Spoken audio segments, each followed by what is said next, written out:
broadcasting live from the Albay PIO News Center, providing you the most exclusive news updates from all over the province. This is 12 o'clock news break. For the local scene, Albay PWD's on top priority during calamities, according to the Provincial Persons with Disability Affairs Office. Making persons with disability a top priority in times of disaster is given focus in the coming celebration of National Disability Rights Week NDRW this July.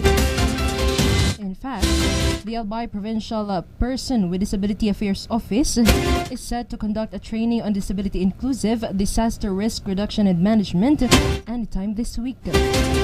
This was confirmed by Provincial Disability Affairs Officer Anisita Abion, noting the need to capacitate newly elected officials in the adoption of an inclusive barangay DRRM plan in order to respond to disaster while making the needs of the persons with disability of PWDs a top priority.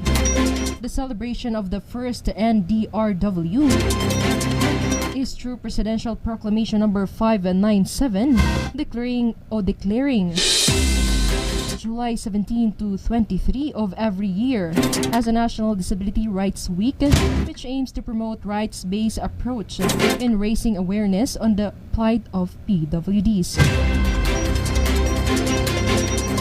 In another news,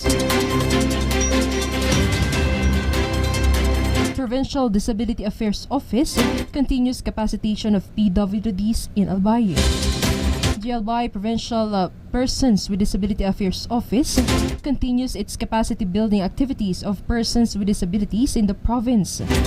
This was confirmed by Persons with Disability Affairs Officer Anisita Abion, citing the need to strengthen the organization of PWDs, aiming to produce well-rounded and capacitated PWDs which can contribute meaningfully to the society. Abion shared one of the best practices that the province has presented during the National Convention of PDAOs held in Bohol. We have 36 PWD focal person all over the province that we regularly meet. And one of the innovations that we made last year is that we also organized trying to strengthen and capacitate our community-based rehabilitation volunteers. And they are the one who are helping us assist and assess PWDs in the barangay level, said Abion. Abion also noted that during the National Convention, Albay's initiative in capacitating PWD focal persons and BDRRM focal was widely recognized. During the convention, it is good to know that Albay is included in a very few provinces in the Philippines that practices and adopted the community-based inclusive development and the disability-inclusive disaster risk reduction and management, the official added. In the national scene, latest wage hike may leave 140,000 jobless. This is according to NEDA. The 35 pesos increase in the minimum wage per day may result in the loss of employment for between 40,000 and 140,000 people in Metro Manila, but the administration is confident that the increased income will not deter new investment that strengthens the economy. Tuesday's salary hike was minimized by Socio-Economic Planning Secretary Arsenio Balisacan, who called it quite reasonable and not really constraining to the economy. The National Economic and Development Authority's NEDA Chief Balisacan stated that a very negligible number of people may become unemployed as a result of the minimum wage increase. He said that the expanding labor market and economy would present new chances for the workers who would be laid off as a result of the pay increase. In another story, Romualdez ensures House swift approval of the 2025 national budget.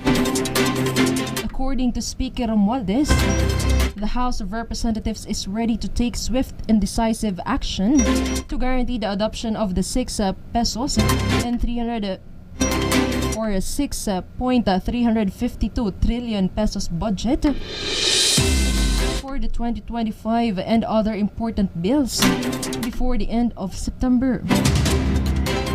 He added that before the end of September, the chamber is scheduled to approve potential additional measures that will be emphasized in President Ferdinand Marcos Jr.'s upcoming State of the Nation address. The 6.352 trillion pesos national expenditure program, he added, will be presented to Congress by the Department of Budget and Management on July 29 or within 30 days following the SONA in accordance with the 1987 Constitution. Additionally, he stated that the House will make sure the Senate received the national budget on time, which would be 10% more than the 5.768 trillion pesos allotted this year. The National Expenditure Program is transformed into the General Appropriations Bill, which the President will sign into law following its approval by the Congress. In another news, Bohol triathlete dies during a swim course. On Panglao Island in the province of Bohol, a triathlete passed away on Sunday during the swim leg of the competition. Sun Life 5150 Triathlon Bohol and Go for Gold Sunrise Sprint organizers released a statement saying, "It is with great sadness that we confirm the death of a race participant at 5150 Bohol Triathlon." The athlete's name was withheld by the organizers. However, a source identified the deceased as a male competitor from Panabo City, Davao del Norte. At 6:30 or 6:40 a.m., during the swim leg of the competition in a resort in Barangay Dulho, the competitor needed medical attention. The swimming course extended for about 1.5 kilometers. Before the participant was sent to a hospital in Tagbilaran City for treatment, medical workers offered support on site. But in the end, he passed away and the reason of death has not yet been disclosed. For the news outside the country, Israel Ops kills at least 90 targeting two Hamas officials. Gaza health officials report that at least 90 individuals were killed in the hit, which was carried out on Mohammed Dif, the commander of Hamas military arm, Al-Qassam brigades, according to the Israeli military. According to Palestinian health officials, Israeli strikes in the Musawi area west of Khan Younis on a Saturday resulted in at least 90 deaths and hundreds of injuries. The Israel Defense Forces claimed that the operation was directed at the two senior Hamas figures, Mohammed Def, the commander of Hamas military wing, Al-Qassam brigades. The magnitude of the strike threatened to further block up progress on the already tense ceasefire negotiations now taking place in Cairo and Doha. Palestinian health officials referred to the attack as a massacre. In a statement broadcast on Al Jazeera, Khalilalia, the deputy chairman of Hamas in the Gaza Strip, also rejected allegations that the strike was directed, calling it a ridiculous justification for taking aim at people. In another news, Australian Army private spouse accused of espionage. Friday marked the first time bail was rejected for an Australian Army soldier and her spouse who were charged with spying for Russia.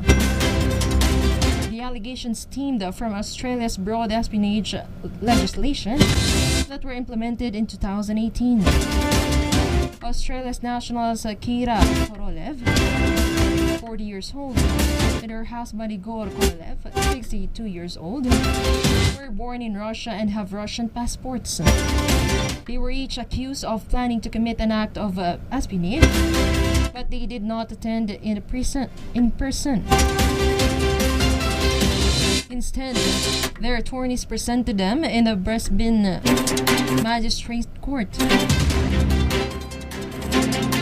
They didn't enter a plea and will next be seen on September 20 in a federal court. Their attorneys remained silent in public. The couple is said to have worked together to access Australian Defence Force material that is related to Australia's national security interests. Australian Federal Police Commissioner Cerise Kershaw had earlier told the reporters. And that ends our 12 o'clock news break. Today is July 15, 2024. We'll be back tomorrow for more news updates. Thanks to our 12 o'clock news break writer, LJ Lorejo. On the technical side, we have Richard Bobis.